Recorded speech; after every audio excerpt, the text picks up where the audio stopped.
Yes ma'am. Okay okay. Yes, ma'am. तो आज हम पढ़ते हैं resonance and resonance energy. What is resonance, what is the need of resonance, why we study resonance and what is the resonance energy. तो resonance क्या होता है? Sometimes क्या होता है कि अगर आप कोई मोलिक्यूल कंसीडर करते हो, जैसे कि अगर हम H2 हाइड्रोजन मोलिक्यूल ही कंसीडर कर लेते हैं, या कोई और molecule CO2, CO, O2, N2, कोई भी मोलिक्यूल कंसीडर करते हैं, तो क्या होता है कि उसका अगर आप एक सिंगल स्ट्रक्चर ड्रॉ करते हो तो उस सिंगल स्ट्रक्चर से उस मोलिक्यूल की सारी प्रॉपर्टीज को एक्सप्लेन नहीं किया जा सकता। जिन मोलिक्यूल्स में आप एक सिंगल स्ट्रक्चर से उसकी सारी प्रॉपर्टीज को, उसकी bond length, bond energy, number of paired unpaired electron, paramagnetic है, डायमैग्नेटिक है, ये सब प्रॉपर्टीज जब आप एक सिंगल स्ट्रक्चर से एक्सप्लेन नहीं कर सकते तो उस केस में हम क्या कर सकते हैं, उस मॉलिक्यूल के लिए एक से ज़्यादा स्ट्रक्चर ड्रॉ करते हैं। उन स्ट्रक्चर्स ड्रॉ करने के लिए कुछ एक कंडीशंस हैं, कुछ एक रिक्वायरमेंट्स होती हैं कि आपको कुछ एक रूल हैं जो फॉलो करने होते हैं वो स्ट्रक्चर ड्रॉ करने के लिए। तो जब वो स्ट्रक्चर आप ड्रॉ करते हो, डिफरेंट डिफरेंट स्ट्रक्चर एक मॉलिक्यूल के लिए जब हम ड्रॉ करेंगे, और वो सारे स्ट्रक्चर क्या करेंगे, मॉलिक्यूलर स्ट्रक्चर क्या करेंगे कि कोई ना कोई प्रॉपर्टी एक्सप्लेन करेंगे उस मॉलिक्यूल की। लेकिन अगर आप उस मॉलिक्यूल की सारी प्रॉपर्टी एक साथ स्टडी करना चाहते हो तो आपको उन सारे स्ट्रक्चर की स्टडी करनी पड़ेगी, सारी प्रॉपर्टीज को स्टडी करने के लिए, क्योंकि उन स्ट्रक्चर्स में से कोई भी सिंगल स्ट्रक्चर सारी प्रॉपर्टी एक्सप्लेन नहीं कर सकता। कोई स्ट्रक्चर उसकी बॉन्ड एनर्जी को एक्सप्लेन करेगा, कोई उसकी बॉन्ड लेंथ को एक्सप्लेन करेगा, कोई स्ट्रक्चर उसके पैरामैग्नेटिक करैक्टर या डायमैग्नेटिक करैक्टर को एक्सप्लेन करेगा। लेकिन अगर आप सारी प्रॉपर्टी स्टडी करना चाहते हो तो आपको सारे स्ट्रक्चर अलग अलग से स्टडी करने पड़ेंगे। तो इस फिनोमिना को कहते हैं रेजोनेंस। और जो हम डिफरेंट स्ट्रक्चर ड्रॉ करते हैं एक ही मॉलिक्यूल के लिए, उन स्ट्रक्चर्स को कहते हैं रेजोनेटिंग स्ट्रक्चर्स। और उनमें से, उन रेजोनेटिंग स्ट्रक्चर में से एक स्ट्रक्चर ऐसा होगा जो मोस्ट स्टेबल होगा, वो होगा आपका रेजोनेट हाइब्रिड। रेजोनेंस हाइब्रिड बोलते हैं हम उस स्ट्रक्चर को जो उन सब रेजोनेटिंग स्ट्रक्चर्स में से सबसे ज्यादा स्टेबल होगा। तो इसमें जैसे आपको दिख रहा है हाइड्रोजन मॉलिक्यूल बनाया हुआ है, कोवलेंट एंड आयनिक, दो पार्ट में बना रखा है। जब आपका हाइड्रोजन मॉलिक्यूल का अगर आपको कोवलेंट करैक्टर एक्सप्लेन करना हो तो उस केस में क्या कर रखा है कि जो आपका बॉन्डेड इलेक्ट्रॉन पेयर है वो दोनों हाइड्रोजन एटम्स के सेंटर में कंसर्टेड है। लेकिन अगर आपको आयनिक करैक्टर एक्सप्लेन करना हो कि हाइड्रोजन मॉलिक्यूल में आयनिक करैक्टर को एक्सप्लेन में करना चाहता हूँ कि कितना उसमें आयनिक करैक्टर होता है, तो उसमें क्या होगा कि एक इलेक्ट्रॉन एक टाइम पे एक हाइड्रोजन के पास होंगे, जिसके पास वो होंगे उसके ऊपर नेगेटिव चार्ज आ जाएगा, और जिसके पास एक भी इलेक्ट्रॉन नहीं होगा हाइड्रोजन के एटम के, उसके ऊपर पॉजिटिव चार्ज आ जाएगा। तो जी आपके हाइड्रोजन मॉलिक्यूल के तीन स्ट्रक्चर बने हुए हैं, ये तीनों क्या है, resonating structures of hydrogen molecule. इनमें से मोस्ट स्टेबल कौन सा होगा, इनमें से मोस्ट स्टेबल वो होगा जिसमें हाइड्रोजन के ऊपर ना तो पॉजिटिव चार्ज है ना नेगेटिव चार्ज है, क्योंकि हमें पता है कि दोनों हाइड्रोजन की इलेक्ट्रॉन एक्टिविटी क्या होती है, सेम होती है। तो इनमें से ऐसा नहीं होगा कि एक के ऊपर पॉजिटिव चार्ज आ जाएगा और एक के ऊपर नेगेटिव चार्ज आ जाएगा। लेकिन इसीलिए सबसे ज्यादा अच्छे से एक्सप्लेन कौन कर रहा है हाइड्रोजन मॉलिक्यूल की प्रॉपर्टी को, जिसमें आपने कोवलेंट दिखाया हुआ है। इसका मतलब रेजोनेंस हाइब्रिड क्या होगा, जो आपका कोवलेंट वाला है वो रेजोनेंस हाइब्रिड है। और इन तीनों स्ट्रक्चर को अगर आपको बोलना हो तो ये क्या होंगे, रेजोनेटिंग स्ट्रक्चर्स ऑफ। तो इसमें लिखा हुआ है as has been discussed earlier the actual wave function and stability of the molecule is obtained by suitable combination of wave functions of these three structures. In other words, the actual structure of the molecule is not represented by any one of the structures but can be represented by combination of these। कि आप जो actual structure होगा molecule का वो इन तीनों में से कोई भी नहीं होगा, लेकिन अगर आपको प्रॉपर्टीज एक्सप्लेन करनी है तो आपको ये तीनों ड्रॉ करने पड़ेंगे, तीनों के कॉम्बिनेशन से प्रॉपर्टी एक्सप्लेन हो जाएंगी। लेकिन जो हाइड्रोजन मॉलिक्यूल का एक्चुअल स्ट्रक्चर है वो इन तीनों में से कोई भी नहीं है। The contribution of each structure can be determined by it's nature and stability. कि किस स्ट्रक्चर का कितना कॉन्ट्रीब्यूशन होगा वो किस बात पे डिपेंड करेगा कि उस स्ट्रक्चर का नेचर कैसा है और उस स्ट्रक्चर की स्टेबिलिटी कितनी है। The actual structure of molecule is considered as resonance hybrid of these structure. की जो एक्चुअल स्ट्रक्चर होगा आपका मॉलिक्यूल का उसे हम रेजोनेंस हाइब्रिड कहेंगे इन स्ट्रक्चर्स का। The phenomenon is called resonance. इस फिनोमिनन को हम रेजोनेंस कहते हैं। The individual structures are called resonating structures or canonical structures. आप जो डिफरेंट डिफरेंट स्ट्रक्चर्स ड्रॉ कर रहे हो मॉलिक्यूल के लिए उन्हें रेजोनेंस स्ट्रक्चर, रेजोनेटिंग स्ट्रक्चर या फिर कैनोनिकल स्ट्रक्चर बोल सकते हो। और उन कैनोनिकल या रेजोनेटिंग स्ट्रक्चर्स को रिप्रेजेंट करने का तरीका क्या होता है कि आप उन सब स्ट्रक्चर्स के बीच एक डबल हेडेड एरो बना देते हो to represent the resonating structures. These resonating structures are drawn with double headed arrows between them. जितने भी आप resonating structure बनाओगे उन सब के बीच एक double headed arrow होना चाहिए जो आपका resonating structure को represent करने का तरीका है. नेक्स्ट है इसमें it may be noted that none of the resonating structure have real existence, कि जो आपके रेजोनेटिंग स्ट्रक्चर आप ड्रॉ करते हो उनमें से कोई भी स्ट्रक्चर की एक्चुअल में कोई एग्जिस्टेंस होती ही नहीं है. वो सारे के सारे एक हाइपोथेटिकल होते हैं. वो सिर्फ आप इसलिए ड्रॉ करते हो ताकि आपके मॉलिक्यूल की प्रॉपर्टीज को एक्सप्लेन किया जा सके. रियल में उनकी कोई एग्जिस्टेंस नहीं होती है. Also, it does not mean that the actual molecule exists for a certain fraction of time in one form and for another fraction of time in another form.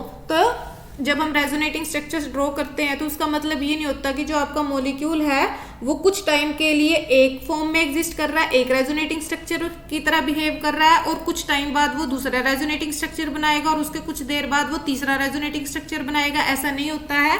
In fact, the actual structure has no pictorial representation. Actually में क्या है, जो आपके molecule का actual structure होगा उसकी आप pictorial representation, उसको आप पेपर पे बना ही नहीं सकते, उसकी कोई प्रेजेंटेशन होती ही नहीं है. The resonating structures are only a convenient way of picturing molecule to account for all the properties of a molecule. तो resonating structure बनाना एक convenient way है मोलिक्यूल्स की प्रॉपर्टीज को एक्सप्लेन करने के लिए. द रेजोनेंस हाइब्रिड में be compared with the mule. For example, like resonance hybrid, A mule has the characteristic of donkey and the horse, but at no time it is either of these. Thus resonance may be summarized as follows. When a molecule cannot be completely represented by a single structure, जब एक molecule एक single structure से represent नहीं किया जा सकता completely, but it's characteristic properties can be described by two or more different structures.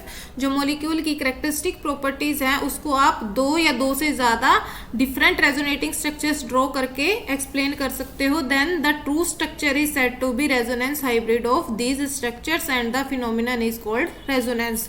तो उन स्ट्रक्चर्स को आप कहते हो resonating structures and the actual structure को आप कहोगे रेजोनेंस हाइब्रिड, और इस पूरे फिनोमिना को कहते हैं हम रेजोनेंस. की when a molecule cannot be completely represented by a single structure but its characteristic properties can be described by two or more different structures, then the true structure is said to be resonance hybrid of these structures. कि जब आपका molecule की सारी properties एक single structure से आप explain नहीं कर सकते, आप उस मॉलिक्यूल की प्रॉपर्टीज को एक्सप्लेन करने के लिए मिनिमम दो या दो से ज़्यादा स्ट्रक्चर जब ड्रॉ करते हो तो उस फिनोमिना को कहते हैं हम रेजोनेंस. तो इसमें कुछ एक एग्जांपल दिए हुए हैं. उसके बाद रेजोनेंस एनर्जी क्या होती है. Resonance energy is the difference between the energy of resonance hybrid and the most stable resonating structure. कि रेजोनेंस एनर्जी जो है वो उन दो स्टेट के बीच का डिफरेंस है. एक स्टेट जिसके लिए आपका रेजोनेंस हाइब्रिड होगा उसकी एनर्जी, और जो आपने रेजोनेटिंग स्ट्रक्चर्स ड्रॉ किए हैं उन स्ट्रक्चर में से जो मोस्ट स्टेबल स्ट्रक्चर होगा उसकी एनर्जी का डिफरेंस होता है रेजोनेंस एनर्जी. जैसे इसमें क्या लिया हुआ है, E1, E2, E3.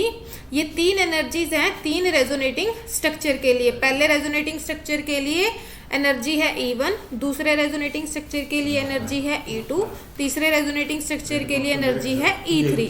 अब इन तीनों में से 1, 2 और 3 जो है आपका तीन स्ट्रक्चर हैं, इनमें से जो सबसे ज़्यादा स्टेबल है वो है थर्ड वाला जिसकी एनर्जी है E3. तो मोस्ट स्टेबल रेजोनेटिंग स्ट्रक्चर कौन सा हो गया, थर्ड, जिसकी एनर्जी है E3. और जो आपकी रेजोनेंस हाइब्रिड है उसकी energy let us consider E0. तो E3 minus E0 is the resonance energy. Next में आपके कुछ एग्जांपल्स दिए हुए हैं और रूल्स बताए हुए हैं कि आपको रेजोनेटिंग स्ट्रक्चर्स बनाते हुए कौन कौन से रूल फॉलो करने होते हैं. सबसे पहला रूल होता है रेजोनेंस स्ट्रक्चर बनाने के लिए आप एटॉमिक पोजीशन को चेंज नहीं कर सकते. सिर्फ और सिर्फ इलेक्ट्रॉन्स की पोजीशन चेंज होगी जब भी आप रेजोनेटिंग स्ट्रक्चर ड्रॉ करोगे. एटम की पोजीशंस हमेशा सेम रहेगी. लेकिन आप इलेक्ट्रॉन्स की पोजीशन को चेंज कर सकते हो रेजोनेटिंग स्ट्रक्चर बनाते हुए। जैसे इसमें फॉस्फोरस एसिड का स्ट्रक्चर बना रखा है H3PO3। इसमें क्या है, अगर आप फर्स्ट स्ट्रक्चर देखते हो तो इसमें एक हाइड्रोजन ऊपर लगा हुआ है और जो दूसरा स्ट्रक्चर है उसमें एक हाइड्रोजन नीचे लगा हुआ है। तो ये दोनों रेजोनेटिंग स्ट्रक्चर नहीं है, क्योंकि इसमें हाइड्रोजन की पोजीशन जो है वो चेंज हो गई है। लेकिन जब हम रेजोनेटिंग स्ट्रक्चर्स ड्रॉ करते हैं तब हम एटम की पोजीशन को चेंज नहीं कर सकते। इसीलिए फर्स्ट और second are not the resonating structures of phosphorous acid. ठीक है, नेक्स्ट है आपका the contributing structure should have the same number of unpaired electron. की जितने भी आप रेजोनेटिंग स्ट्रक्चर्स ड्रॉ करोगे एक मॉलिक्यूल के लिए, उन सभी रेजोनेटिंग स्ट्रक्चर्स में same number of unpaired electron होने चाहिए। जैसे अगर आप नाइट्रिक ऑक्साइड NO के रेजोनेटिंग में दोनों में आपका एक एक ही अनपेयर्ड इलेक्ट्रॉन है। फर्स्ट में क्या है, नाइट्रोजन के ऊपर 3 इलेक्ट्रॉन्स हैं, 3 में से क्या होगा, 2 पेयर्ड हो जाएंगे, एक अनपेयर्ड बच जाएगा। ऑक्सीजन के ऊपर 4 है, 2 के पेयर में है। ठीक है, तो फर्स्ट में कितने हो गए, 1 अनपेयर्ड इलेक्ट्रॉन। सेकंड में भी सिर्फ 1 अनपेयर्ड इलेक्ट्रॉन है जो कि ऑक्सीजन के ऊपर है। लेकिन थर्ड में आपके पास 3 अनपेयर्ड इलेक्ट्रॉन है, 1 on nitrogen and 2 on oxygen. Oxygen has 4 electrons, out of which 2 are paired and 2 are unpaired because the electrons which is above and down on the oxygen atom are unpaired. They are not paired. They are exist in different atomic orbitals. जो आपके oxygen के ऊपर 2 electron जो side में लगे हुए हैं वो दोनों पेयर्ड हैं, एक ही ऑर्बिटल में एग्जिस्ट कर रहे हैं। लेकिन जो एक ऑक्सीजन के ऊपर है इलेक्ट्रॉन और एक जो नीचे लिखा हुआ है डॉट पर, वो दोनों अलग अलग ऑर्बिटल्स में प्रेजेंट है, एक ही ऑर्बिटल में प्रेजेंट नहीं है। इसीलिए वो दोनों क्या है, अनपेयर्ड है। इसका मतलब जो थर्ड वाला स्ट्रक्चर है उसके पास 3 अनपेयर्ड इलेक्ट्रॉन हैं। लेकिन हम क्या कह रहे हैं कि रेजोनेटिंग स्ट्रक्चर के पास तो सेम अनपेयर्ड इलेक्ट्रॉन होने चाहिए। तो इसमें लिखा हुआ है in these structures structure third is less important than the other 2 structures because it has 3 unpaired electron, whereas structure first and second have only 1 unpaired electron.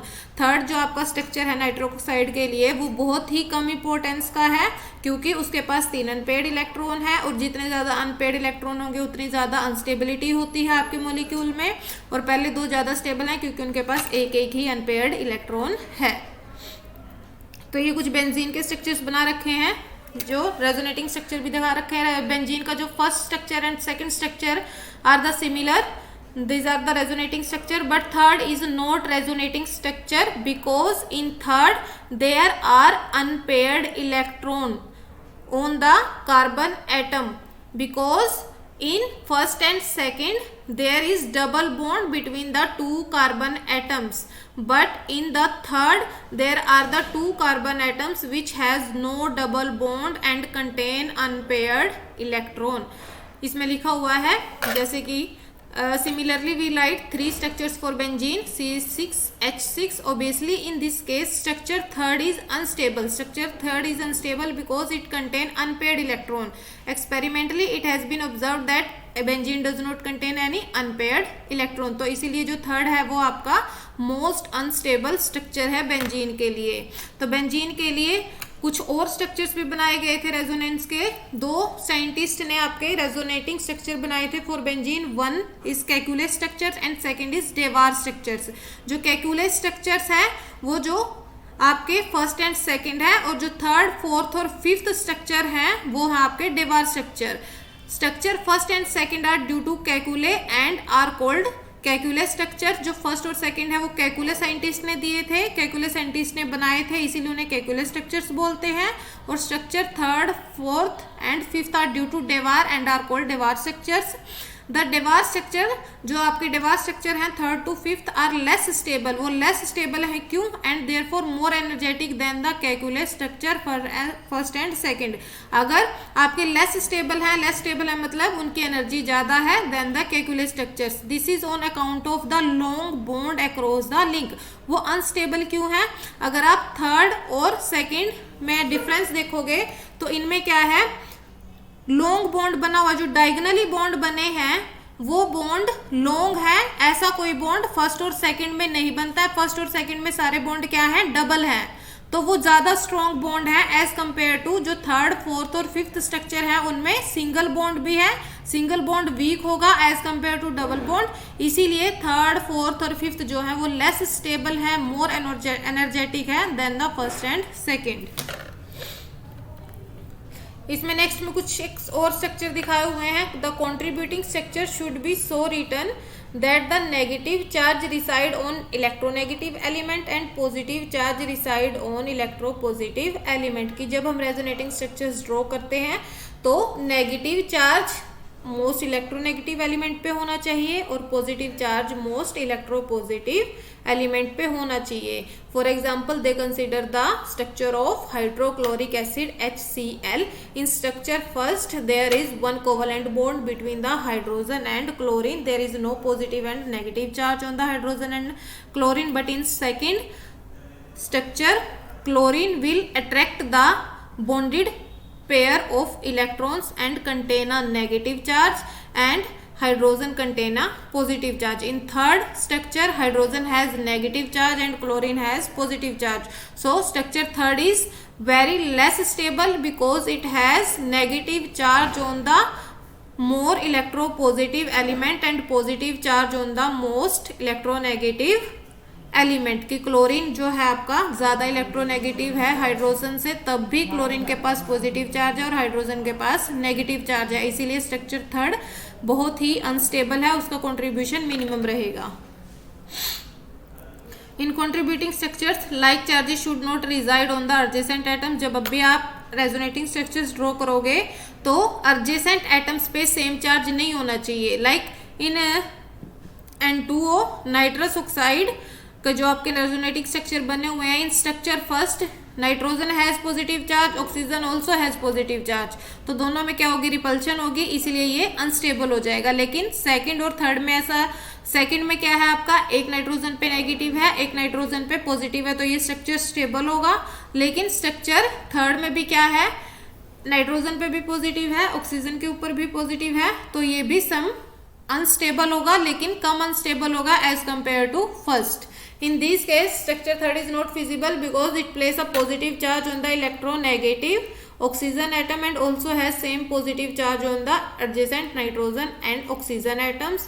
Similar structure draw किए गए हैं हाइड्रोजोइक एसिड के लिए, HN3 के लिए, और BF3 के लिए भी आपके रेजोनेटिंग स्ट्रक्चर्स ड्रॉ कर।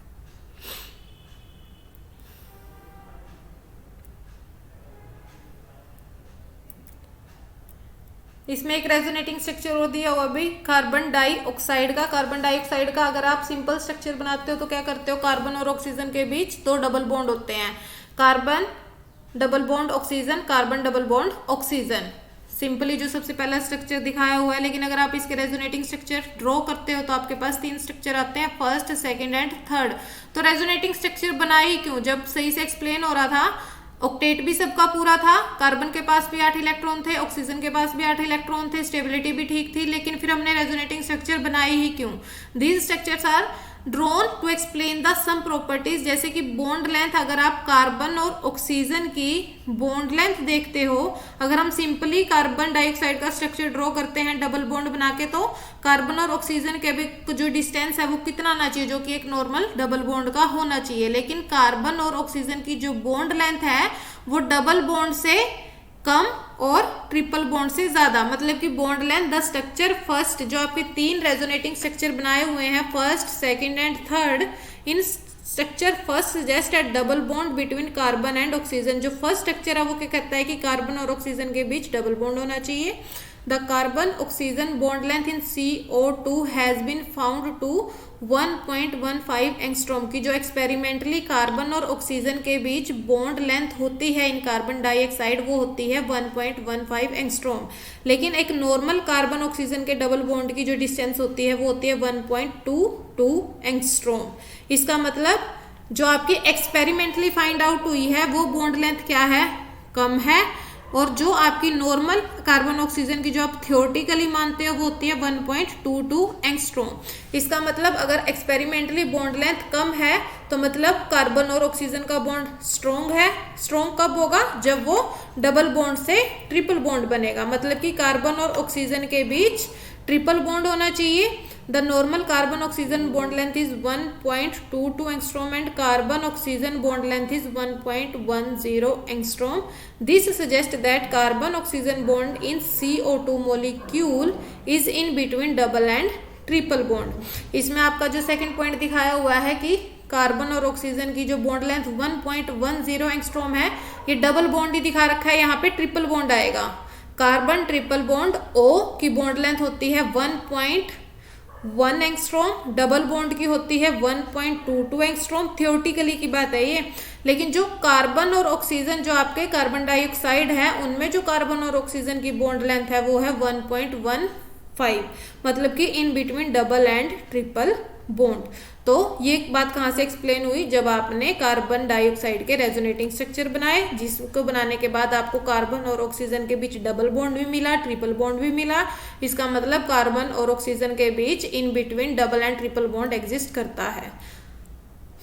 दूसरी बात थी डायपोल मूवमेंट कार्बन डाइऑक्साइड की। It has been observed that dipole movement of CO2 molecule is 0. This means that the contribution of structures second and third must be equal so that net dipole moment of the molecule is 0. So हम कहते हैं कि carbon dioxide की जो dipole movement होती है वो 0 होती है। इसका मतलब जो सेकंड है और जो थर्ड है उनका पार्टिसिपेशन इक्वल होना चाहिए। इक्वल होगा तो क्या होगा, जो आपकी सेकंड स्ट्रक्चर में डायपोल की डायरेक्शन होगी और जो थर्ड की डायरेक्शन होगी डायपोल की, दोनों अपोजिट होंगी। अगर आप सेकंड की बात करोगे तो डायपोल की डायरेक्शन कहाँ से कहाँ होगी भाई, पॉजिटिव टू नेगेटिव होती है, तो मतलब left to right, right to left, and in third left to right. तो वो दोनों एक दूसरे को कैंसिल कर देंगे, क्योंकि डायपोल मोमेंट एक वेक्टर क्वांटिटी है। अगर दोनों की डायपोल मोमेंट एक दूसरे से अपोजिट डायरेक्शन में होगी in case of second and third resonating structure, तो दोनों का कॉन्ट्रीब्यूशन इक्वल है, तो उसकी डायपोल मोमेंट उसको कैंसिल कर देगी और नेट डायपोल मोमेंट क्या आ जाएगी, 0। तो ये रेजोनेटिंग स्ट्रक्चर बनाए हुए हैं भी कार्बोनेट आयन के, N3 के, या एक बार आप पढ़ लेना। उसके बाद है limitation of valence bond theory की। वैलेंस बॉन्ड थ्योरी ने क्या एक्सप्लेन नहीं किया था। जो रेजोनेंस का कंसेप्ट है वो वैलेंस बॉन्ड थ्योरी में ही आता है।